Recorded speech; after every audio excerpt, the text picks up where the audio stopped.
మమతా బెనర్జీ ప్రాణాలతో బయటపడ్డారంటే సాధారణమైన విషయం కాదు. బెంగాల్ ప్రజలు మమతా బెనర్జీకి గట్టి స్ట్రోక్ ఇచ్చారు. బహుశా ఇది టీఎంసీ పార్టీ వాళ్ళు ఎక్స్పెక్ట్ చేసి ఉంటారు.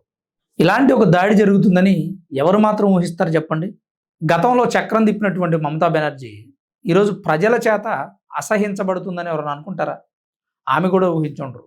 ఎందుకంటే సాధారణంగా ఏ వ్యక్తి అయినా వాళ్ళు ఎలా అయినా పరిపాలన చేయనియండి, కానీ మేము బాగా చేసామనే ఫీలింగ్లో నేతలు ఉంటారు. అద్భుతమైన పరిపాలన ఇచ్చామని బయటికి చెప్పుకుంటారు. అఫ్కోర్స్ వాళ్ళ ఇన్నర్ ఫీలింగ్ ఉంటే ఉండొచ్చు, మనం ఇది చేసాం అది చేసాం అందుకే ఫెయిల్ అయ్యాం, ఇది తప్పు చేసాం, ఇది కరెక్ట్ చేసాం, ఇది చేయకుండా ఉండాల్సింది, ఈ మిస్టేక్ చేయకపోతే గెలిచేవాళ్ళం అనే ఆలోచన వాళ్ళ మైండ్లో ఉంటుంది. కానీ అది బయటికి చెప్పరు. ఇంటర్నల్గా వాళ్ళ పార్టీ కార్యకర్తలకి వాళ్ళకి తెలుస్తుంది. మమతా బెనర్జీ అసలు ఇంటర్నల్గా కాదు, ప్రపంచం మొత్తం తెలిసేటువంటి మిస్టేక్స్ చేశారు. ఒకటి కాదు, రెండు కాదు. ఇండియా మొత్తం బెంగాల్లో ఏం జరుగుతుందో తెలుసు, బయట కంట్రీస్లో కూడా తెలుసు, బంగ్లాదేశ్, పాకిస్తాన్ లాంటి దేశాలు. బెంగాల్లో ఉన్నటువంటి టీఎంసీ పార్టీకి సపోర్ట్ చేయని ప్రజల్ని ఎన్ని చిత్రహింసలు పెట్టారు. సరే, మళ్ళీ వేరే టాపిక్లోకి వెళ్ళిపోతున్నాం మనం. అసలు ఏం జరిగింది, మమతా బెనర్జీ మీద ఎందుకు దాడి జరిగింది, ఈ విషయం మాట్లాడడం. మమతా బెనర్జీ హలీసాహర్లోనూ హాస్పిటల్కి వెళ్ళారు. కారణం ఏంటంటే అక్కడ టీఎంసీ పార్టీ కార్యకర్త, నేత అనొచ్చు, టీఎంసీ నేత ఒక ఆయన చనిపోయాడు. ఆయన చనిపోతే నివాళులు అర్పించడానికో కుటుంబాన్ని పరామర్శించడానికో హాస్పిటల్కి వెళ్ళింది. ఆయన చనిపోయిందేమో హాస్పిటల్లో, లాకప్ డెత్లో చనిపోయాడు అని టీఎంసీ పార్టీ నేతలు ఆరోపిస్తున్నారు. ఆయన పేరు బిర్జ్ కియోత్. టీఎంసీ పార్టీ మాజీ కౌన్సిలర్ జెన్నీ శర్మ భర్త ఇతను. జెన్నీ శర్మ కౌన్సిలర్ కదా, ఆమె పదవిని అడ్డం పెట్టుకొని భర్త ఎన్నో అవినీతి అక్రమాలకు పాల్పడ్డాడని అనేక ఫిర్యాదులు వచ్చాయి పార్టీ అధికారంలో ఉన్నప్పుడు. ఆ ఆరోపణలు ఎదుర్కొంటుంటే పోలీసులు ఆయన అరెస్ట్ చేశారు. కోర్టుని పర్మిషన్ అడిగి విచారణ కోసం స్టేషన్లో ఉంచారు వీళ్ళు. ఆయనకు ఆరోగ్యం బాగాలేదని చెప్పి హాస్పిటల్కి తీసుకెళ్ళారు. హాస్పిటల్లో ట్రీట్మెంట్ చేస్తుంటే ఆయన చనిపోయాడు. చనిపోయిన కార్యకర్తని బీజేపీ పార్టీ వాళ్ళే చంపేశారు, పోలీసులను పావులాగా వాడుకున్నారు అని చెప్పి టీఎంసీ పార్టీ నేతలు ఆరోపిస్తున్నారు. అలాగే ఈ హాస్పిటల్కి వెళ్ళినప్పుడు ఈ మీద దాడి జరిగింది కదా, ఆ దాడి కూడా బీజేపీ పార్టీ ప్లానింగే అని టీఎంసీ పార్టీ నేతలు అంటున్నారు. At the same time Abhishek Banerjee మీద కూడా దాడి జరిగింది. ఈమె మీద ఎలా అయితే దాడి జరిగిందో అలానే అభిషేక్ బెనర్జీ మీద కూడా దాడి జరిగింది. ఈయన ఏం చేసిండే, వీళ్ళ కుటుంబ సభ్యులను పరామర్శించడానికి వాళ్ళ గ్రామానికి వెళ్ళాడు. అక్కడ ఆయన మీద దాడి జరిగింది. ఈ హాస్పిటల్లో జరిగిన దాడితో పాటు దీదీ చోర్ బైపో చోర్ అని అరవడం మొదలుపెట్టారు. లాస్ట్ టైం ఇదే సబ్జెక్ట్ మీద మనం ఒక వీడియో చేసాం, దీదీ చోర్ బైపో చోర్, అత్త చోర్ అల్లుడు చోర్, అత్త దొంగ అల్లుడు దొంగ. ఈ హాస్పిటల్లో కూడా అలానే నినాదాలు చేస్తూ తరిమి కొట్టారు మమతా బెనర్జీ. కారు ఎక్కి వెళ్ళిపోతుంటే చెప్పులు, రాళ్ళు, కోడిగుడ్లు, జస్ట్ మిస్ జర్రుంటే అన్నట్లుగా అయిపోయింది పరిస్థితి. లేదంటే ఏం జరిగేది మీ అందరికీ తెలుసు. ప్రజలు పగబట్టేసి ఉన్నారు. ఎలా ఉందిరా సినిమా, ఏంటి మన సినిమా టాక్ ఏంటి అని బ్రహ్మానందం సాయిరామ్ శంకర్కి ఫోన్ చేస్తాడు. పూరి జగన్నాథ్ వాళ్ళ తమ్ముడు ఆయన, నేనున్నాను సినిమాలో క్యారెక్టర్ చేస్తాడు. సార్ 100 days 200 days పక్కా అంటున్నారు సార్ మన ముందా సార్, ఇటువైపు రాకుండా సార్ కొట్టి చంపేసేలాగా ఉన్నారని చెప్పి బ్రహ్మానందానికి ఆయన ఫోన్లో చెప్తాడు. అట్లనే మమతా బెనర్జీ పరిస్థితి అట్లా ఉంది. మనం కామెడీగా చెప్పుకున్నా కానీ చాలా సీరియస్ విషయం. ప్రత్యర్థి అయినంత మాత్రాన చంపాలని ఏం లేదండి. బీజేపీ పార్టీ వాళ్ళు మా హస్తమే లేదు, కాస్త అయినా బుద్ధి ఉండాలి అలా మాట్లాడడానికి. అక్కడ జరిగిన దాడిలో కానీ అక్కడ ఉన్న జనాల్లో కానీ ఒక్కడి చేతులైన బీజేపీ జెండా ఉందా, ఒక్కడైనా బీజేపీ పార్టీ కార్యకర్త ఉన్నాడా, ప్రూవ్ చేయని కావాలంటే నేనేమంటానంటే, మమతా బెనర్జీ గారి మీద దాడి చేయడానికి బీజేపీ కార్యకర్త అవ్వాల్సిన అవసరం లేదు, బెంగాల్ పౌరుడైతే చాలు. ఎందుకంటే బెంగాల్లో ఉన్నటువంటి ప్రజలు 15 సంవత్సరాలు రాక్షస పాలన భరించారు. భరించి వాళ్ళ బాధల నుంచి తప్పించే అటువంటి విముక్తి కలిగించేటువంటి పార్టీ ఏదని ఎత్తుక్కున్నారు.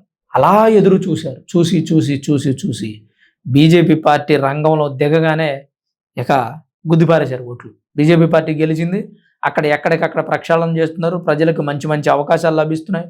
కొత్త సంస్కరణలు చేస్తున్నారు. గెలవగానే బోర్డర్లో కంచెకి స్థలం కేటాయించారు. కంచె వేస్తూనే ఉన్నారు. మేబీ కంప్లీట్ అయిపోయి ఉంటుంది. దాని మీద కూడా ఒక డీప్ అనాలిసిస్ వీడియో మనం నెక్స్ట్ మాట్లాడుకుందాం. బోర్డర్లో కంచె ఎక్కడి వరకు వచ్చింది అనేది. ప్రజలకి నిత్యావసరం అందిస్తూ ఉన్నారు. కేంద్ర ప్రభుత్వం ఇచ్చే పథకాలను గతంలో మమతా బెనర్జీ ఆపేసింది, ఆ పథకాలను కూడా వీళ్ళు కంటిన్యూ చేస్తూ ఉన్నారు. అలాగే స్టేట్ గవర్నమెంట్ ఇచ్చేటువంటి పథకాలు మీకు తెలుసు కదా, బీజేపీ పార్టీ అధికారంలో ఉంటే ఆ స్టేట్ డెవలప్ అవుతుందని ప్రతి ఒళ్ళు అంటారు.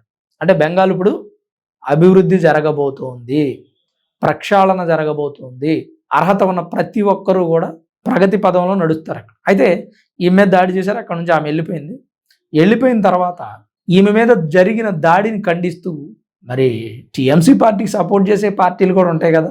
యూపీ మాజీ ముఖ్యమంత్రి అఖిలేష్ యాదవ్, అలాగే కేజ్రీవాల్ సమాజ్వాదీ పార్టీ, వీళ్ళంతా ఏమంటారంటే కనీసం మాజీ ముఖ్యమంత్రికి భద్రత ఇవ్వలేని స్థితిలో బెంగాల్ బీజేపీ ప్రభుత్వం ఉందా?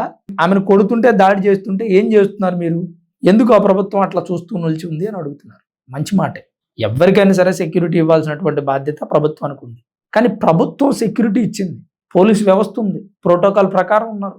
ఇక్కడ ప్రోటోకాల్ ప్రకారం పోలీసులు రక్షణ ఇచ్చినా ఆమె మీద దాడి జరిగిందంటే ప్రజలు పగబట్టున్నారు. సరే, దాడి జరిగింది, అది అట్లా ఉంచుదాం. మరి గతంలో ఎన్నోసార్లు కేంద్ర మంత్రులు కానీ నరేంద్ర మోదీ కానీ బెంగాల్ వెళితే ప్రోటోకాల్ పాటించి టీఎంసీ పార్టీ నేతలు ఒక్కళ్ళు కూడా రాలేదు. మరి అప్పుడేమైంది ప్రోటోకాల్? అప్పుడేమైంది ప్రభుత్వం? ఇదే బెంగాల్లో మహిళల మీద అనేక రకాల దాడులు జరిగాయి. నిందితులను రక్షించడంలో టీఎంసీ పార్టీ ముందంజలో ఉంది అని చెప్పి వార్తలు కూడా వచ్చాయి. ఆర్జికర్ మెడికల్ కాలేజ్ ఘటన, ట్రైనీ డాక్టర్ చనిపోయింది. ఆ విషయంలో ఆ దుర్మార్గులపైన ఏం చర్యలు తీసుకుంది ఒక ముఖ్యమంత్రిగా ఉండి? తీసుకోలేకపోయింది. పైగా వాళ్ళని రక్షించేటువంటి ప్రయత్నం జరిగింది. సందేశ్ ఖాళీ ఘటన, మహిళలపై జరిగినటువంటి అరాచకాలు, టీఎంసీ పార్టీ ఏం చర్యలు తీసుకుంది? అంటే అప్పుడు ప్రభుత్వం ఫెయిల్ అయినట్టేనా? అంటే ప్రజలను చిత్రహింసలు పెట్టినటువంటి ఒక ముఖ్యమంత్రి ప్రజల్లోకి వస్తే ప్రజలు తిరగబడి దాడి చేసే ప్రయత్నం చేస్తే ప్రభుత్వం సెక్యూరిటీ ఇవ్వడంలో ఫెయిల్ అయింది అన్నారు.